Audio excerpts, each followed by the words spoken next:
जय गुरु जी। शुक्राना गुरु जी। सारी संगत को जय गुरु जी। संगत जी, क्या आपने भी इस एक अच्छी आदत को अपनी लाइफ का पार्ट बना लिया है? क्या आप भी हर बार ऐसे ही करते हैं जिससे आपका कनेक्शन दिन भर दिन गुरु जी के साथ स्ट्रॉन्ग होता जाए, जिससे हर पल गुरु जी आपके अंग संग रहे? तो चलिए इसी पर एक आंटी जी का सत्संग सुनाती हूँ, जिसमें उन्होंने इस बात को बहुत अच्छे से एक्सप्लेन किया है। ये सत्संग पूरा ज़रूर सुनिएगा, आपको बहुत अच्छे आंसर्स मिलेंगे। तो चलिए आंटी जी का सत्संग सुनाती हूँ। संगत जी, आज मैं आप सभी के साथ गुरु जी की कृपा का ऐसा अनुभव साझा करना चाहती हूँ जिसने मेरे विश्वास को और भी मजबूत कर दिया है। अक्सर हम सुनते हैं कि जब कोई इंसान सच्चे दिल से गुरु जी से जुड़ता है तो यह रिश्ता सिर्फ एक तरफा नहीं होता, यह कनेक्शन बाई डायरेक्शनल होता है। जिस तरह हम गुरु जी को याद करते हैं, उसी तरह गुरु जी भी हर पल अपने बच्चों का ध्यान रखते हैं, उनकी रक्षा करते हैं और हर मुश्किल से उन्हें बचाते हैं। आज मैं 2 ऐसे अनुभव साझा कर रही हूँ जो एक ही दिन में हुए हैं और जिनसे मुझे एहसास हुआ कि गुरुजी का सुरक्षा कवच हर समय हमारे आसपास रहता है। संगत जी, मेरे छोटे भाई का बर्थडे था। घर में बहुत खुशी का माहौल था। मम्मी सुबह से तैयारियों में लगी हुई थी।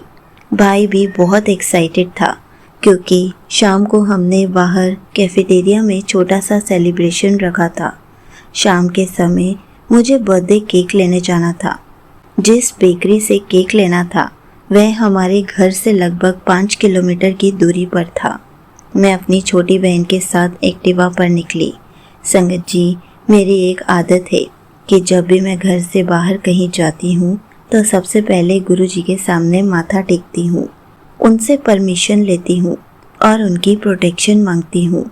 उस दिन भी मैंने गुरु जी के चरणों में प्रणाम किया और मन ही मन कहा, गुरु जी अपनी कृपा बनाए रखना, हमें सुरक्षित रखना। उस समय मुझे बिल्कुल अंदाज़ा नहीं था कि कुछ ही मिनटों बाद गुरु जी किस तरह अपनी मौजूदगी का एहसास कराने वाले हैं। मैं एक्टिवा चला रही थी। सड़क ज़्यादा भीड़ भाड़ वाली नहीं थी, मौसम भी शांत था। मैं लगभग 50 किलोमीटर पर आवर की स्पीड से जा रही थी। मेरी बहन पीछे बैठी हुई थी और हम दोनों बर्थडे की बातें करते हुए खुशी खुशी जा रहे थे। अचानक सब कुछ एक सेकंड में बदल गया। एक स्कूटी जिस पर 3 टीनेज लड़के बैठे हुए थे, अचानक बिना देखे हमारी तरफ मुड़ गए। उन्होंने इतनी अचानक टर्न लिया कि हमारे और उनके बीच सिर्फ 10 फीट का फासला रह गया था। उस एक पल में ऐसा लगा जैसे समय रुक गया हो। मेरे हाथ पैर सुन्न हो गए। मुझे समझ नहीं आया कि ब्रेक लगाऊं, साइड लूं या क्या करूं। अगर मेरी एक्टिवा उनकी स्कूटी से टकरा जाती तो बहुत बड़ा एक्सीडेंट हो सकता था। स्पीड भी ज़्यादा नहीं थी। हम सड़क पर गिर सकते थे, सिर पर चोट लग सकती थी, शायद किसी की जान भी जा सकती थी। लेकिन संगत जी, उसी एक पल में जैसे किसी अदृश्य शक्ति ने सब संभाल लिया हो। मैंने पूरी ताकत से ब्रेक लगाई, लेकिन मेरी एक्टिवा बैलेंस में रही। दूसरी तरफ वे लड़के भी समहाउ कंट्रोल में आ गए। हमारी गाड़ियाँ एक दूसरे से बस कुछ इंचेस की दूरी पर रुक गई। कुछ सेकंड तक हम सब शॉक में थे। मेरी बहन डर के मारे चुप हो गई। मेरा दिल बहुत तेज धड़क रहा था, हाथ कांप रहे थे, लेकिन उसी पल मेरे मुंह से सिर्फ एक ही शब्द निकला, शुक्राना गुरुजी। मुझे पूरा एहसास था कि यह सिर्फ रिफ्लेक्स या लक नहीं था। इतनी कम दूरी और इतनी स्पीड में एक्सीडेंट का बच जाना प्रैक्टिकली इम्पॉसिबल था, लेकिन गुरुजी ने अपने बच्चों को बचा लिया।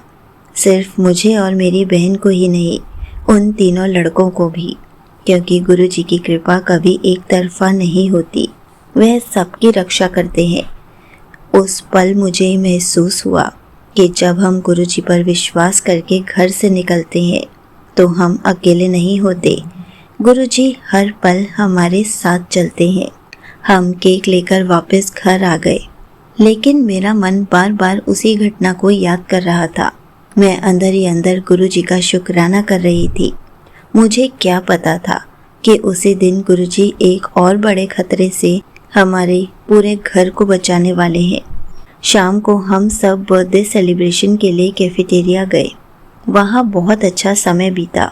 हम सब ने मिलकर केक कट किया, फोटोज़ ली, खाना खाया और बहुत खुशियाँ मनाई।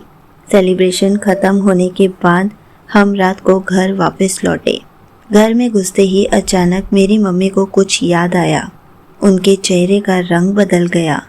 उन्होंने घबरा कर कहा, अरे मैं क्लोथ आयरन बंद करना भूल गई। संगत जी, यह सुनते ही हम सब तुरंत उस कमरे की तरफ भागे। जब हमने कमरे का दरवाज़ा खोला तो हमारे होश उड़ गए। आयरन ऑन थी और वह बेड पर ही रखी हुई थी। आयरन इतनी गर्म हो चुकी थी कि उसका निचला हिस्सा लगभग लाल हो रहा था। मैट्रेस भी बहुत गर्म हो चुका था। अगर थोड़ी सी भी देर और हो जाती तो पूरा बेड आग पकड़ सकता था। आग पूरे कमरे में फैल सकती थी। और सबसे बड़ी बात, कुछ ही दिन पहले उसी कमरे में हमने गुरुजी की कृपा से नया एसी लगवाया था। अगर आग लगती तो शायद बहुत बड़ा हादसा हो सकता था। उस पल हम सबके मन में सिर्फ एक ही भावना थी, गुरुजी ने बचा लिया। क्योंकि इतने लंबे समय तक आयरन ऑन रहने के बावजूद कुछ नहीं हुआ। ना बेड चला, ना आग लगी, ना कोई शॉर्ट सर्किट हुआ। संगत जी, यह सिर्फ कोइंसिडेंस नहीं था, यह गुरुजी की प्रोटेक्शन थी। उस दिन मुझे एहसास हुआ कि गुरुजी सिर्फ सड़क पर ही नहीं, हमारे घर में भी हमारी रक्षा करते हैं। हम चाहे भूल जाएं, केयरलेस हो जाएं, लेकिन गुरुजी अपने बच्चों का ध्यान कभी नहीं भूलते। संगत जी, उसी दिन इन दोनों घटनाओं ने मुझे एक बहुत बड़ा सबक दिया। जब कोई इंसान सच्चे दिल से गुरुजी से जुड़ता है तो गुरुजी भी उससे जुड़ जाते हैं।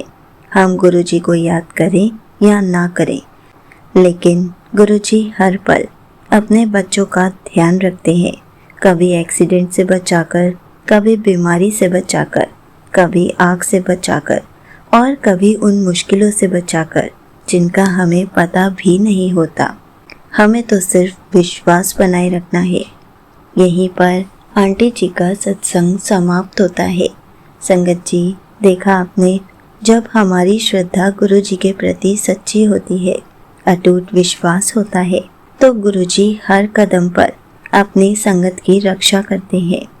गुरु जी से जुड़ाव सिर्फ हमारी तरफ से ही नहीं होता, बल्कि गुरु जी भी अपने बच्चों को हर पल संभालते हैं, हर पल सुरक्षित रखते हैं। हमें तो बस विश्वास बनाए रखना होता है, उनका सिमरन करना होता है। और आंटी जी ने बहुत अच्छी बात बताई कि जब भी घर से हमें कहीं जाना हो तो गुरु जी के आगे हाथ जोड़कर उनको साथ लेकर जाना चाहिए, ताकि वो हर पल आपको हर कष्ट से बचा सके, हर पल आपके अंग संग रह सके।